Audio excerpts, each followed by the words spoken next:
Olá pessoal, bem-vindo à nossa aula de número 25 do nosso curso de História Geral, uma aula muito significativa porque nela nós trataremos agora especificamente do Brasil, na nossa história política, como uma nação, como um Estado independente e autônomo, ao tratar do Brasil ao longo do século XIX.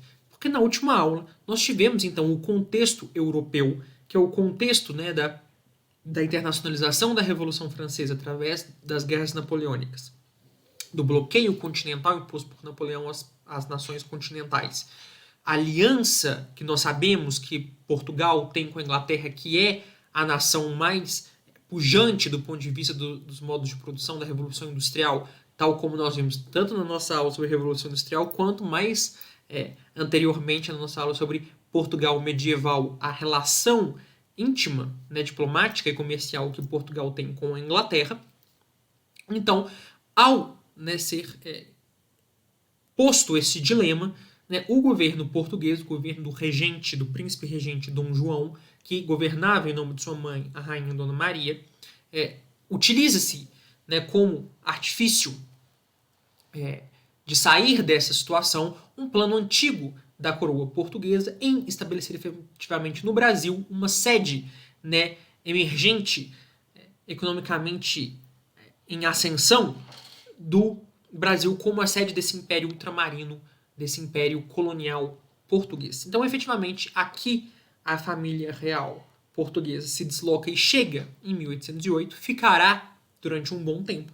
E é nesse tempo em que o governo, inclusive, aclamado como rei em terra Brasilis após a morte de sua mãe, o reinado de Dom João VI estabelecerá aqui no Brasil então as bases de um Estado nacional moderno, tal como a Europa já experimentava a partir da ascensão da modernidade das monarquias nacionais absolutistas. Então aqui haverá a fundação de Banco do Brasil, instituições de pesquisa, biblioteca, governo, ministérios, representatividade, infraestrutura, etc.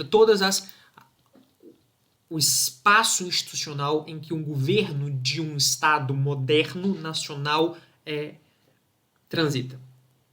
Então será efetivamente nesse período que nascerá para o Brasil a possibilidade de ascensão política dentro desse império.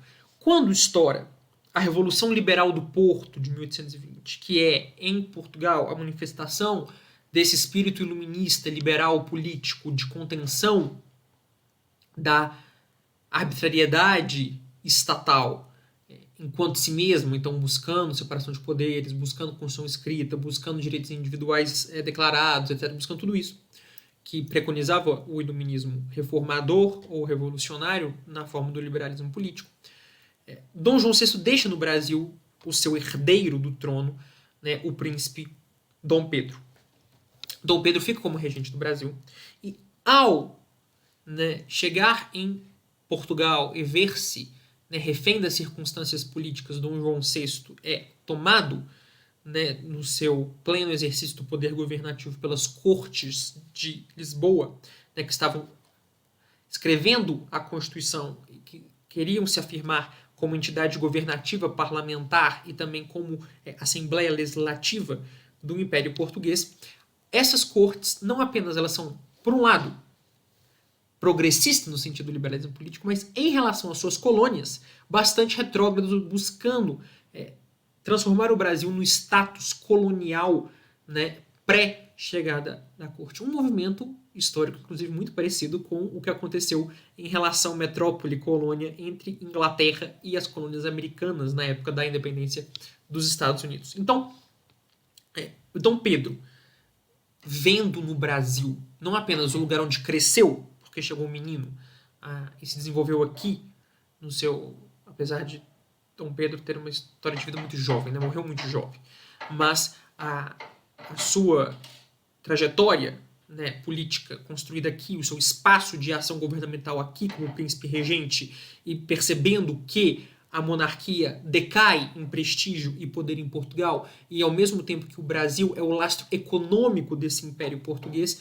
claramente, por afeição e por pragmatismo, aqui decide ficar e efetivamente estabelece, em 9 de janeiro, o dia do fico e o Dia do Fico será essa primeira afronta às determinações das Cortes de Lisboa que o mandavam retornar a Portugal e devolver o Brasil status colonial, mas iniciará todo o esgarçamento das relações entre ele e o governo português até que efetivamente ocorre a proclamação da independência, com todo o processo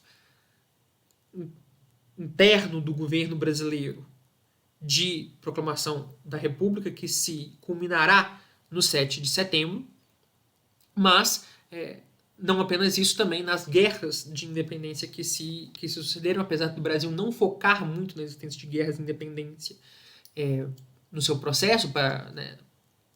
Nós temos geralmente uma imagem de tranquilidade nesse processo, porque era um país de um pai brigando com o país de um filho, mas efetivamente houve guerras de independência e houve negociação diplomática para o reconhecimento dessa independência, o que acontece com o Tratado do Rio de Janeiro de 1825, o reconhecimento de Portugal da independência brasileira. Então você tem efetivamente este novo país, esse sistema político autônomo, que é o Império do Brasil. E aqui o Brasil se constitui como um império, especialmente pelo seu tamanho, pela sua extensão, mas também pela sua pluralidade de população, ou seja, não há no Brasil um povo único, homogêneo, que caracteriza o Estado nacional propriamente dito dos Estados europeus. Aqui ocorre, não apenas num vetor que foi muito forçado o entendimento do Brasil como um conjunto de diversos povos, de diversas raças, mas também por causa do tamanho, localidades. Então, na Constituição do Brasil, desde as capitanias hereditárias, há uma tensão entre regionalismo, localismo e autoridade central nacional. Então, essa é a tensão que percorre toda a tradição brasileira. No século XIX, é uma famosa frase de que o século XIX o Brasil lidou com diversos problemas em sucessão. O primeiro é o colonialismo, e a essa questão resolvemos com a independência, e especialmente depois com o Segundo Reinado, porque Dom Pedro era de nascença português, então a partir do Segundo Reinado nós temos efetivamente um monarca brasileiro, nascido no Brasil, mas não apenas isso, mas as relações foram efetivamente rompidas e a autonomia política consolidada. Mas, até porque Dom Pedro I era o herdeiro do trono português, então sempre havia uma ameaça de uma união pessoal entre os dois países, o que configuraria um problema para a independência. Mas, não apenas isso, mas o segundo problema, que é o separatismo, por causa desse esgarçamento do tecido social brasileiro, dado o seu tamanho, a sua diversidade, em uma época com pouca capacidade de comunicação. Então, os interesses sempre foram muito diferentes, as perspectivas sempre foram muito diferentes, as intenções sempre foram muito diferentes, e acomatar tudo isso seria muito difícil. E, por fim, a questão abolicionista e a questão da concentração de poder. Então, essas são as 4 grandes questões que o Brasil lida no século XIX. 3 são, de algum modo, aparentemente resolvidas, enquanto uma perdurará até os dias de hoje, e é assim que nós vemos. Então, nós vemos aqui a solução do primeiro problema, que é o problema do colonialismo. A consagração de um sistema político autônomo leva, no ambiente do 19, das ideias do 19, a consolidação de um sistema que seja monárquico, constitucional, representativo. E é isso que preconiza a Constituição Política do Império do Brasil, mais conhecida como a Carta de 1824. E aqui é preciso fazer alguns comentários. A Carta de 1824 nasce após uma tentativa de se estabelecer efetivamente a Constituição do Brasil via Assembleia Nacional Constituinte, tal como foi nos moldes da Revolução Francesa. Dom Pedro I era, por um lado, muito apreciador de Napoleão e de um lado liberal da Revolução, mas, por outro, um Bragança, puro sangue, que queria efetivamente governar e criado como príncipe herdeiro para governar, não apenas para ser monarca simbólico, como já estava evoluindo o processo da Inglaterra. E aqui é preciso distinguir que a Inglaterra é usada como parâmetro, mas ela não é, por determinação a priorística, o parâmetro para as outras nações. Só a Inglaterra já está bastante avançada nesse período, nesse processo histórico de migração do poder real de um poder governativo para um poder simbólico. Na vasta maioria dos países da Europa, inclusive o país em que Dom Pedro nasceu, e o país da sua mãe, a Espanha, e da sua esposa, né, a arquiduquesa Leopoldina, a monarquia ainda tem um papel governativo. A aristocracia ainda tem um papel governativo. Então, ao se perceber que a Assembleia Nacional Constituinte, aos olhos de Dom Pedro, seria muito constrangedora das atribuições do poder executivo da coroa, e por outro, estaria sendo, nas suas disposições, representando elementos radicais que poderiam levar ao esgarçamento mais ainda do tecido social e levar a tensões revolucionárias no Brasil. Dom Pedro intervém de forma considerada autoritária, mas intervém na esteira do que era muito comum na época pós-queda de Napoleão. Nós estamos falando aqui, né, da segunda década do século XIX, em tentar evitar a revolução e a parte extremada das revoluções ou das reformas liberais e manter o papel governativo da monarquia e também o seu papel como poder executivo. Então, é muito dito da Carta de 1824 que ela seria centralizante ou com tendências absolutistas porque utiliza-se de um dispositivo teórico desenvolvido por Clement Tonnerre, depois expandido teoricamente por Benjamin Constant e outros do liberalismo doutrinário posteriormente, que é o poder moderador, que foi um foco extenso de pesquisa na minha trajetória acadêmica. O poder moderador não é pró-reforçador da autoridade, né, do autoritarismo, do absolutismo, do poder do rei. Ao contrário, o poder moderador é um dispositivo de engenharia constitucional liberal para criar um espaço de atuação política relevante para a coroa que não seja o poder executivo.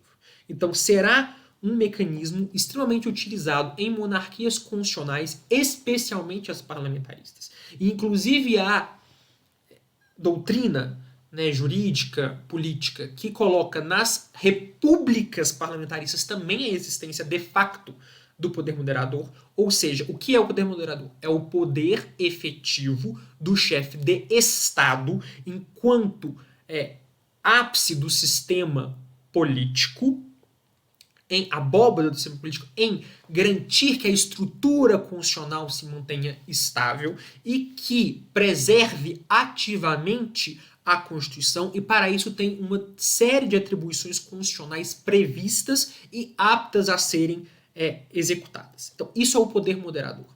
Qual foi o problema aqui? É que o poder moderador é feito para países parlamentaristas, para dar um espaço legítimo e necessário à coroa para exercer papel político sem precisar efetivamente governar. Então, o problema autoritário no Brasil não foi o poder moderador. O problema autoritário no Brasil foi a intensa utilização pela coroa, especialmente durante Dom Pedro I, do poder executivo, em vez da tradição de delegar o poder executivo para ministros que tenham a confiança do parlamento. Então, o problema do autoritarismo criticado em Dom Pedro I e criticado pelos liberais mais radicais, né, pelos futuros republicanos, também no segundo reinado em relação a Dom Pedro II, não é um problema de poder moderador, é um problema de poder político, do poder executivo. E isso a teoria tripartite clássica de Montesquieu não resolve, porque mantém o poder executivo sem um árbitro acima para contê-lo, que seria o poder moderador. Inclusive o poder moderador, que foi bastante... Foi aventado no início da Revolução Francesa, mas foi bem avançado teoricamente por Benjamin Constant, que foi um teórico liberal romântico que se opôs a Napoleão e que, inclusive, nos 100 dias de Napoleão, houve, né, uma nova constituição para esses 100 dias, que queria-se que fosse perene, mas durou apenas 100 dias por causa da derrota de Napoleão em Waterloo, que estabelecia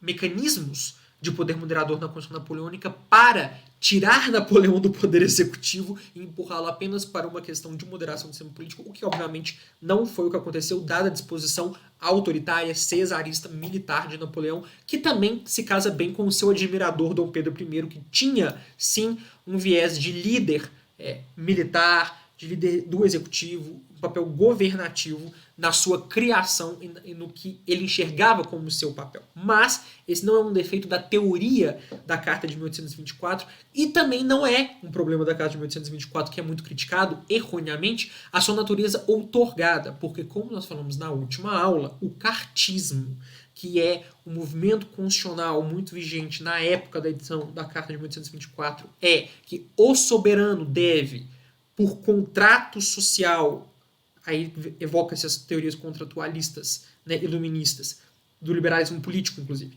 com o povo reconhecer os seus direitos e estabelecer com eles os limites do governo, a separação, né, dos poderes, a funcionalidade do sistema político, a representatividade, as eleições, a divisão das câmaras, etc, etc, em um contrato que evite, que dispense o processo revolucionário traumatizado na cabeça de todos por causa do terror jacobino e das guerras napoleônicas. Então, a carta outorgada é fruto desse movimento cartista para evitar a revolução e, por outro lado, o poder moderador é para dar um papel, né, no sentido parlamentarista da coroa ser uma mediadora dos problemas políticos, o que também evita revoluções e não é necessariamente governativa do país.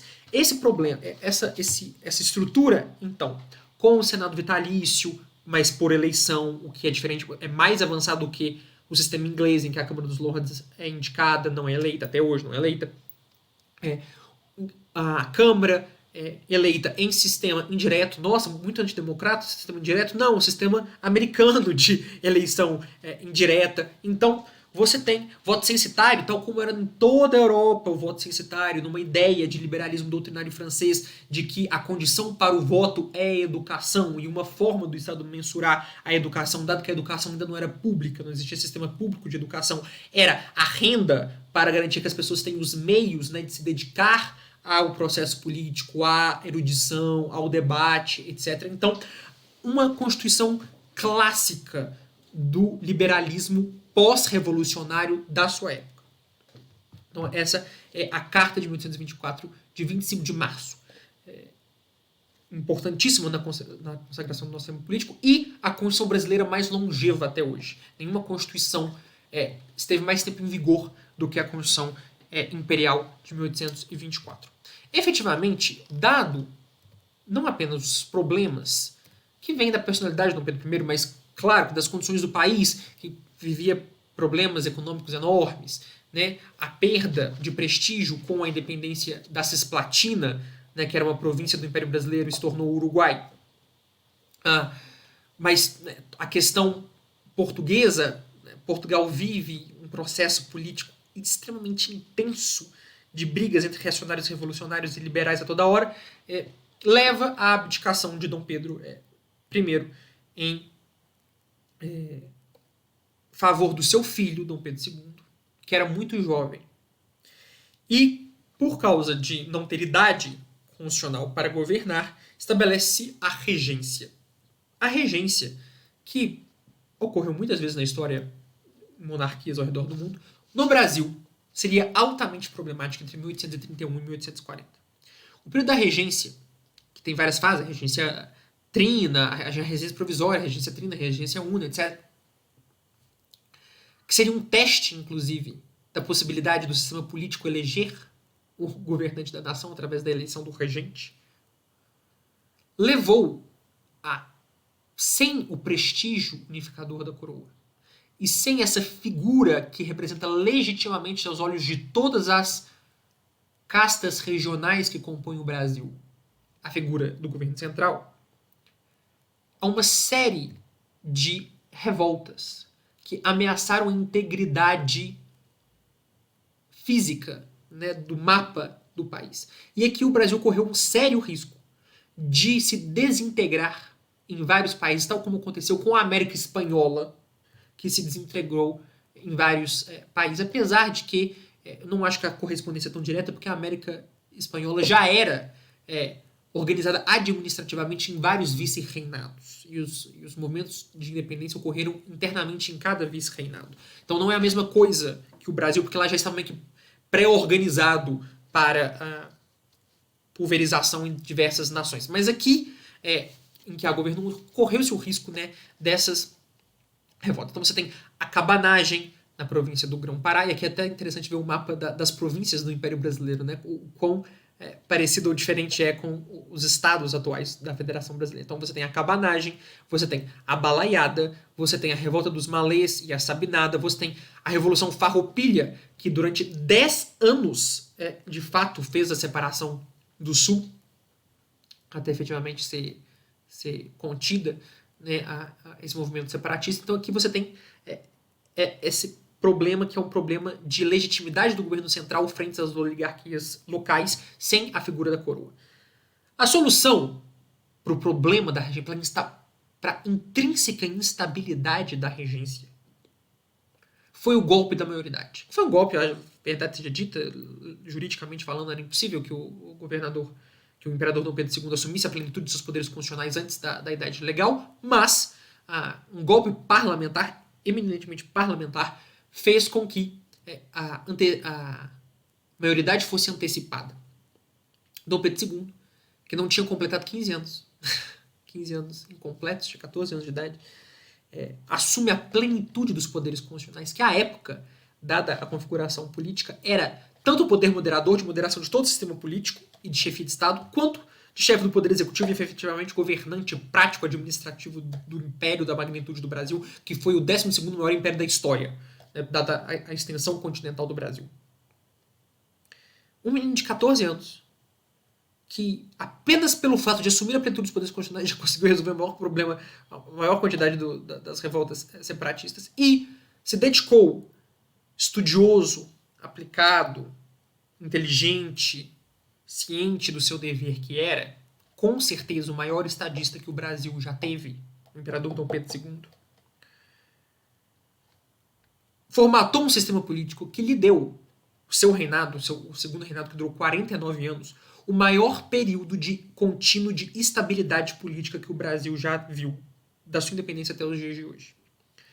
E então, efetivamente, o imperador Dom Pedro II, extremamente jovem, sagrado, né, imperador, aclamado imperador, passa a desenvolver não apenas efetivamente o parlamentarismo possível para o Brasil da época e um sistema representativo extremamente desenvolvido para a época e para o Brasil, mas também as condições para o desenvolvimento econômico, para o desenvolvimento industrial, para, né, os avanços civilizatórios que foram conquistados durante o segundo reinado. Então, mais famoso é chamado aí de parlamentarismo às avessas. De que em vez do molde clássico inglês, de que as eleições são livres e se elege um parlamento, e do parlamento o partido majoritário indica um gabinete que é só formalmente aprovado pelo soberano, mas que desempenha em nome dele todas as funções governativas, etc, etc. O que não é a mesma coisa dos dias de hoje, o que era o início do século XIX também na Inglaterra, verdade seja dita, mas mesmo que seja o padrão teórico, no Brasil se desenvolve um parlamentarismo, a partir especialmente de 1847, com um decreto que cria a presidência do Conselho de Ministros, então cria o cargo de primeiro-ministro, que seria efetivamente aquele que na prática exerceria o poder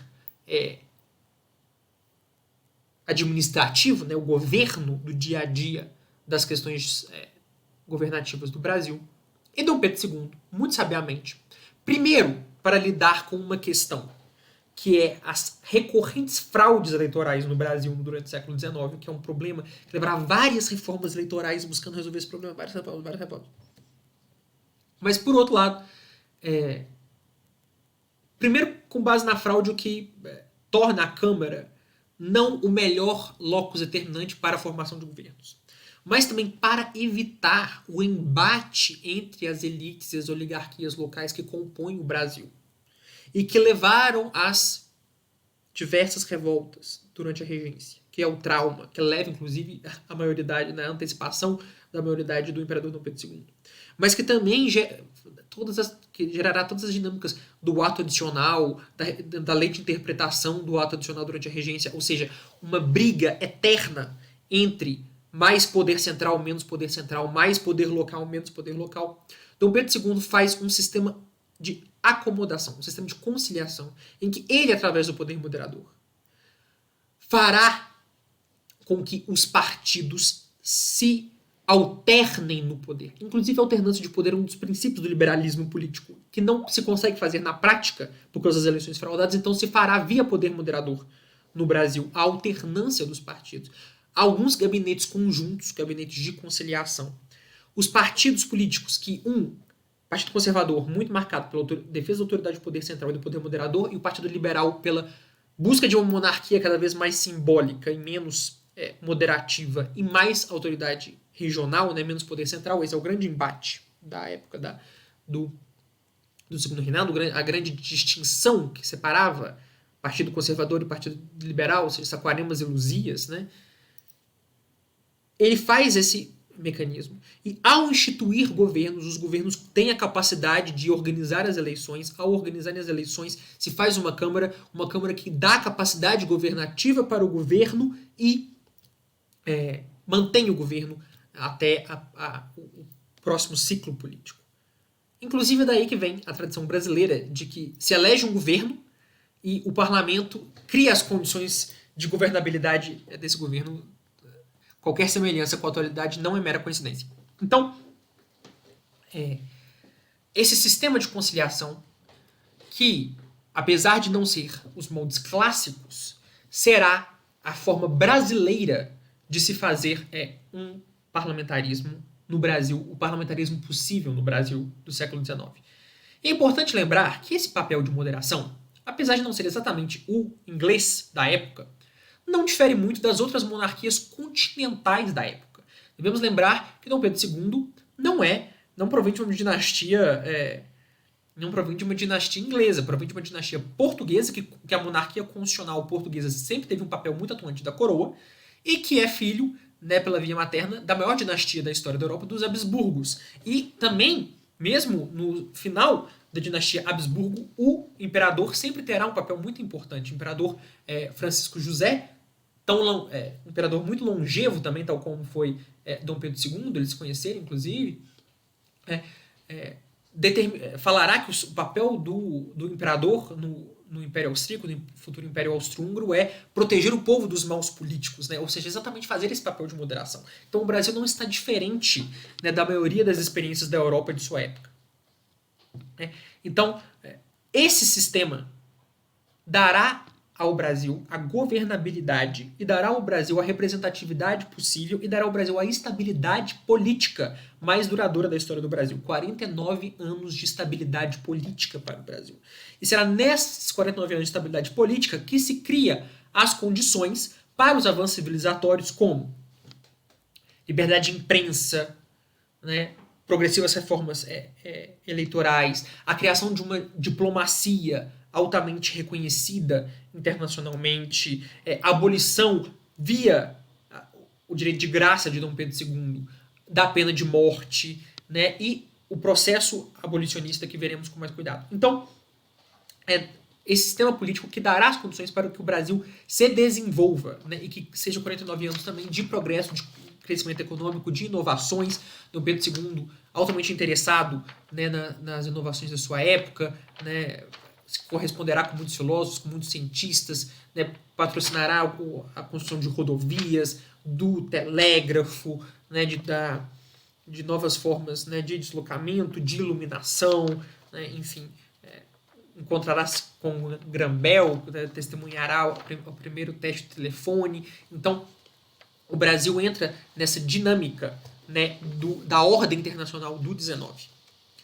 Também durante o Segundo Reinado você tem um grande evento que é a Guerra do Paraguai. O Brasil, no 19, sendo império, não deixa também de ter a sua cota de imperialismo regional. Nós temos o Brasil sempre teve muito interesse em ser a potência regional da América do Sul e, portanto, né, ter a ingerência suficiente nos países vizinhos para garantir que seus interesses não sejam contrariados. No Uruguai, na Argentina, no Paraguai. Há várias guerras na bacia do Rio da Prata, do Rio Prata, ao longo do século XIX. A maior delas é a Guerra do Uruguai, a Guerra do Paraguai, em que a tríplice aliança de Brasil, Uruguai e Argentina enfrenta, né, o ditador Solano Lopes, que inclusive invade o Brasil, invade o Mato Grosso, e o Brasil tem uma vitória, especialmente uma vitória muito expressiva, que nós temos a bandeira imperial tremulando na Batalha do Riachuelo, que é uma batalha fluvial que consagra a vitória brasileira nessa guerra. Essa guerra será importantíssima para, do que o Brasil vive de milícias e vive de guardas nacionais, desponta o exército organizado como força política e como força prestigiosa e como classe que quer ter os seus anseios também políticos atendidos, tal como aconteceu na França revolucionária e culminou na ascensão de Napoleão. Então você tem esse evento que muda a dinâmica de poder interno no Brasil entre 1864 e 1870. Temos também, nos estertores do regime, uma questão religiosa, apesar do Império. Reconhecer a religião católica como religião oficial, apesar de ter liberdade de culto, permite cultos, desde que os templos dos cultos tolerados não tivessem forma exterior de templo, mas os cultos eram permitidos. Apenas a Igreja Católica era reconhecida como oficial, subsidiada, todos os funcionários públicos deveriam ser católicos e, na melhor tradição portuguesa, havia direito de regime de padroado, né, um regime em que a igreja é considerada como um departamento do Estado, então é o Estado que financia a igreja, emprega, né, os clérigos, mas também há mecanismos para controle da autoridade eclesiástica pelo Estado. Lembrando que quando nós falamos da reforma, nós falamos que mesmo os países católicos, que permaneceram católicos após a reforma, a sua relação com a igreja mudou. Né? A ascensão dos estados nacionais, com pretensão de monismo jurídico, né? Com estado absoluto, etc., absolutista, levará com que os monarcas católicos queiram ter o controle da igreja católica em seu território, né? E não fiquem tão dependentes do poder internacional do Papa como era na Idade Média. Então há, inclusive no Brasil, copiado de tradição portuguesa, a necessidade do imperador ratificar, né, decisões, bulas papais para que elas tenham aplicabilidade no Império Brasileiro. O imperador tem que dar beneplácito à determinação papal. E uma dessas determinações papais é o Sílabo de Erros, Papa Pio, que, entre outras coisas, bane, né, proíbe a católicos se envolverem com a maçonaria, tal como preconiza a tradição da igreja. E Dom Pedro II, apesar de não ser ele próprio maçom, há um papel muito importante da maçonaria no processo de independência do Brasil e nas altas castas da elite governativa do Brasil e do Império. Recusa, né, a aplicabilidade dessas disposições papais em território brasileiro. Os bispos mais leais ao Papa infringem e aplicam, né, expulsam, banem, né, afastam padres maçons e, por violação da legislação imperial, seriam inclusive presos, apesar de depois anistiados, mas a querela entre uma igreja que vive momentos de ultramontanismo, né, de busca da igreja de reagir à revolução, à perda da autoridade secular da igreja na sociedade, etc., levará ao conflito entre a igreja e o império, que será a questão religiosa do final do Segundo Reinado. A última grande questão que levará à queda da monarquia brasileira, então, o problema da ascensão do papel político do exército, o problema da questão religiosa. Haverá um problema abolicionista. A monarquia brasileira pessoalmente os seus membros, Dom Pedro II, Princesa Isabel, Conde de Príncipes da Casa Imperial, bastante associados à causa abolicionista, na sua qualidade privada. Na sua qualidade pública, havia um esforço no limite do possível para uma tradição parlamentarista que estava cada vez mais se consolidando, ou seja, cada vez menos a monarquia como governativa e mais como moderadora do sistema político, de não impor a sua vontade ao sistema político, mas agir dentro das suas capacidades para fazer essa abolição com dois caveats, com duas limitações. Que não gere uma revolta, que não gere uma revolução por causa do tema, e que não gere um colapso econômico total da nação, por causa da dependência econômica do Brasil, que é um país agrícola, produtor de produto primário, café especialmente, como foi ao longo de todo o século XIX e também no início do século XX. Então, há uma intenção de fazer essa abolição lenta e gradual e segura, para usar um jargão de política brasileira de um outro período da história.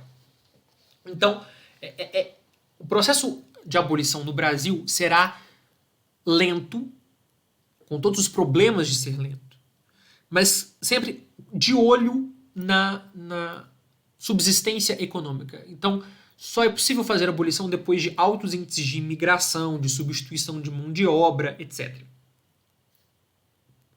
O governo imperial, tanto o Partido Conservador quanto o Partido Liberal terão a sua contribuição para as leis abolicionistas, mas especialmente o Partido Conservador. Isso não é um paradoxo. O conservadorismo da época estava muito ligado à prevenção de questões sociais que poderiam levar a revoluções. Inclusive, veremos que é o Partido Conservador na Inglaterra que cria as primeiras leis trabalhistas em detrimento do Partido Liberal. Será o governo altamente conservador de Otto von Bismarck na Alemanha que iniciará os primeiros modelos estatais de previdência social. Então não há nenhum contrassenso entre ser o Partido Conservador, o partido que mais contribuiu para a causa abolicionista no Brasil, apesar do Partido Liberal também ter avançado nessa pauta. Então você tem progressivas leis que começam especialmente a partir de 1850, que é um ano muito importante em questões jurídicas no Brasil. Várias grandes reformas aconteceram em 1850, mas a passagem da Lei Eusébio de Queiroz, que proíbe o tráfico, ou seja, estanca a entrada de navios que traziam escravos da África para o Brasil. Inclusive, há um episódio em que Dom Pedro faz uma ameaça velada de que se a lei não passasse, ele abdicaria do trono, tipo assim, passa esse negócio. Então, a Lei Eusébio de Queiroz, a Lei do Ventre Livre, a Lei dos Sexagenários e, efetivamente, a Lei Áurea. A Lei Áurea é um processo longo de um debate. Existe uma pressão para que a abolição seja feita e que haja uma ação efetiva do Estado em integrar os ex-escravos. Planos de reforma agrária, planos de indenizações pelo período em que foram escravos, etc. Assentamentos rurais, tornar os ex-escravos cidadãos integrados com capacidade econômica de sobreviver e de prosperar. Esse é um vetor do abolicionismo. Existe um outro vetor, que é o vetor anti-abolicionista, mas cada vez mais percebendo que iam perder essa batalha, de fazer a abolição com a indenização dos proprietários, pelo que os proprietários consideravam confisco estatal da sua propriedade ao, por lei, abolir a escravidão. Entre esses dois grandes projetos e gastos em evolução social, por um lado, e em indenização dos escravistas, dos escravagistas, por outro, o que foi possível do sistema político fazer foi a abolição pura e simples, sem um, sem outro. No que fez sem um, sem outro, o que era a abolição possível, porque se não se chegasse a esse compromisso, seria eternamente atrasado essa abolição. E existe uma pressa civilizatória, existe uma pressa humana, existe uma pressa moral de se fazer a abolição. de uma forma que o sistema político não colapse por causa dessa abolição. E de que o sistema econômico não colapse por causa dessa abolição. A Lei Áurea, assinada pela princesa Isabel Regente, em nome de seu pai, o imperador Dom Pedro II, em 13 de maio de 1878, é uma lei extremamente simples. É declarada extinta desde a presente data a escravidão no Brasil. Revogam-se todas as disposições em contrário. Fim. Não há nenhum grande arcabouço jurídico, legal e político para resolver os problemas. Isso foi deixado para um segundo momento. Isso foi deixado, inclusive, especialmente para um terceiro reinado, para o que seria o reinado da princesa Dona Isabel, que tinha várias resistências. Primeiro, por ser mulher. Segundo, por ter um marido estrangeiro que a classe política achava que ia mandar na mulher, desconhecendo a princesa Isabel. Terceiro, pela sua natureza extremamente católica, muito mais católica do que seu pai, do que seu avô. Então, o império tinha uma marca muito liberal no quesito da relação com a religião, o que tinha-se medo de que não aconteceria no terceiro reinado por a princesa Isabel ser muito piedosa, né, e muito ligado à tradição, à doutrina social da igreja. E que efetivamente o seu governo fosse um governo, em algumas questões, a desgosto da elite, da oligarquia brasileira, muito progressista no sentido social. A gente tem cartas, né, da princesa Isabel se correspondendo, justamente tratando de como que seria necessário lidar com essa questão social pós-abolição. Isso levou essa questão militar, essa questão religiosa, a abolição feita sem acomatar os interesses da elite, sem acomatar os interesses, né, do povo, a um republicanismo revolucionário. O Partido Republicano que se, né, funda nas últimas décadas do Império tem pouquíssima penetração social. Nas últimas eleições que disputaram ainda durante o Império, tiveram apenas 3% dos votos em um sistema que apenas 13% da população votava. Então, pouquíssima representatividade. E os grandes republicanos, né, os grandes líderes dos partidos republicanos, que seriam os líderes da República Velha, que seriam os líderes da República Oligárquica, são os grandes produtores de café, são os barões de café, que queriam exatamente evitar esse movimento. Abaixo a monarquia abolicionista, viva a república com indenização. Então, uma república que fosse liderada pelas oligarquias locais, produtoras de café, dos latifundiários fazendeiros e que tivesse ainda o controle desse sistema político e jurídico. Então, efetivamente, quando a monarquia cai, ela cai por um golpe militar, em sua parte civil apoiado por esses cafeicultores, que tira o sistema moderador liberal em moldes europeus da Europa continental, do Brasil, e proclama uma república sem povo, uma república... O povo assistiu à proclamação da república bestializado, né? Tipo assim, totalmente sem entender o que acontecia.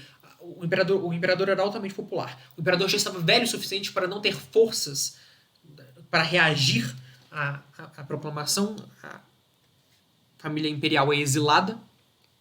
O exílio só seria levantado na era Vargas, bem posteriormente.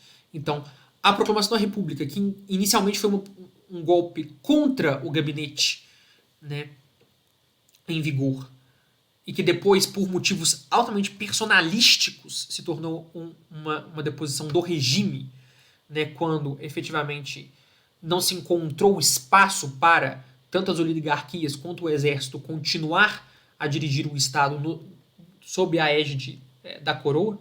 Então, quando Deodoro proclama a República no Campo de Santana, inicialmente não achava que estava proclamando a República, depois só o gabinete, depois que efetivamente assinou a proclamação e o exílio do imperador, a quem devia muitos favores, inclusive. Dom Pedro era bastante generoso com a formação, né, de quadros, inclusive financiou os estudos do Deodoro. Essa república, primeiro, será uma república da espada, ou seja, uma república em que o exército busca ser esse papel moderador e executivo que era a monarquia, que era a coroa, e aí inicia o trauma do exército como a entidade que se arroga no Brasil o controle, a moderação do sistema político como um todo da República, o que acontecerá em 1930, o que acontecerá em 64 e que acontece na cabeça de algumas pessoas até hoje. Então será uma república da espada com Deodoro dissolvendo o Congresso, fechando o Congresso, sendo altamente autoritário, o que não acontecia no Brasil desde a Constituinte, né, desde a década de 1820. Então, um retrocesso político gigantesco. Depois com Floriano Peixoto, que um governo inteiro inconstitucional, porque deveria apenas convocar eleições para presidente, se manteve vice-presidente no exercício da presidência de forma interina até o final do mandato. Então, assim, de forma totalmente inconstitucional, governou o Brasil com um punho de ferro e suprimiu revoltas, etc. E depois seria um governo oligárquico. E aqui é importante pensar que, ao se retirar a coroa como essa unidade integrativa do Brasil, como esse governo central legítimo reconhecido por todo o Brasil, o vetor de centralização virou para o de descentralização e, efetivamente, a República Velha foi a república da política dos governadores, da oligarquia local, né, dos fazendeiros, produtores de café como os líderes dessa república. Os estados que lideravam essa produção agrícola, Minas e São Paulo, dividindo, né, fazendo um condomínio de poder na presidência da República, né, no que a gente chama de a política do café com leite. Né, então aqui a presidência da República monopolizada por Minas e São Paulo, né, segurando o avanço das outras oligarquias locais. Então, efetivamente, esse é o status, né, do Brasil no final do século XIX, após a proclamação da República em 1889, que, após a Constituição de 1891, tenta imitar os Estados Unidos. Inclusive o nome oficial do Brasil passa a ser Estados Unidos do Brasil, em vez de Estados Unidos da América, né, Estados Unidos do Brasil. Cria-se uma federação que, por não vir de uma união de estados, sempre vai ter uma tensão, e é a tensão que até hoje existe na nação brasileira entre uma concentração de poderes na União e o tamanho do Brasil, a necessidade de descentralização do poder na força federativa. Isso é um vai e vem constante, até hoje não resolvido. Você tem, né, uma importação do presidencialismo que só funciona nos Estados Unidos porque a federação é muito forte, porque, né, o governo federal até então se limitava a poucas questões externas, e aqui, né, continua exercendo todo esse papel de aglutinar esse país como um todo. E será então que o Brasil do século XIX, em vez, né, da ascensão possível, mediada e controlada do segundo reinado, de progressivo desenvolvimento econômico, representatividade política, parlamentarismo, gira para um sistema que olha a monarquia constitucional europeia como padrão para um sistema que olha os Estados Unidos como padrão, com federalismo mais ou menos, com a ascensão das oligarquias locais, né, com muitas disrupturas, né, com muita instabilidade política. E é assim que o Brasil teve